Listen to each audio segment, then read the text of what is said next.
Everything starts in the kitchen. My name is Winnie Chen and I am a registered dietitian. Today, I'd like to talk about flours and how to accurately measure it. Now, when it comes to flour, there's different kinds of flour. Obviously, there's the whole wheat flour, the all-purpose flour, but there's other kinds such as cake flour, bread flour. In front of you, there's also what I call the 00 pizza flours. Now, when it comes to flour, the gluten inside the flour plays a very important factor. Bread flour, for example, has the highest amount of gluten, which will give you a chewy flavor. Cake flour, on the other hand, has the lowest amount of gluten, which makes your cake fluffy. All-purpose sort of sets in the middle, so it's served, if you are not too picky with your finished product, all-purpose served for most of the baked goods. Now, when it comes to flour, years ago, I used to do everything whole wheat. But as you can guess, that the product tends to be very dry, very tough. So nowadays, I changed my strategy. I'm gonna pick my batter. There are certain recipes, I am just gonna use what the original recipe intended to be. So I will not do any substitute. But there's other recipes. I like to add wheat germ. I like to add flaxseed meal. I like to add nutritional yeast to improve the nutritional quality without impacting the gluten. Now, again, sometimes I would also use whole wheat flour as well. If you want to use whole wheat product, maybe you can also consider whole wheat pastry flour. So when it comes to flour, I think that it's very important to learn how to accurately measure it. And also remember, different types of flour has different weight.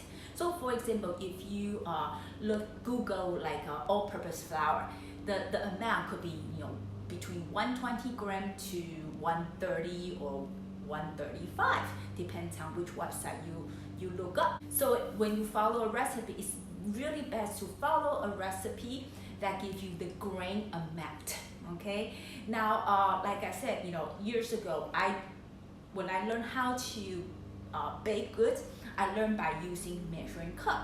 But nowadays, I serve by using a kitchen scale, because only using a kitchen scale will give you the accurate amount. For example, there's two types of flour. What I have here is all-purpose flour, and what I have here is 00 pizza flour. And again, 1 cup of pizza flour will be different than 1 cup of all-purpose flour in terms of its weight. So that's why I like to use recipe that tells you in gram so that you can accurately measure it. I also want to talk about if you absolutely don't have a kitchen scale and you don't want to make the investment, keep in mind that when you want to measure your flour using these cups, it's very important that you fluff it out, okay? So fluff it out so that it gets nice and fluffy and not compact. Because the more compact the flour it is, it makes it, more heavy, and you will have more flour than you really need it. So fluff it out is very important. And then what you do is you could just level with a knife in here, okay? And then you measure. So in here I have, it's about 125 grams. Now in here, just for demonstration purposes, this is 00 pizza flour. So what I'm gonna do is, again, I'm gonna fluff it out, and I am going to measure it like that, using a knife to level it out. And then, guess what? It's 141 grams. So this is 125 and this is 141. So it just shows, it's so important that you're using a kitchen scale. All right, I hope this is helpful, and enjoy baking.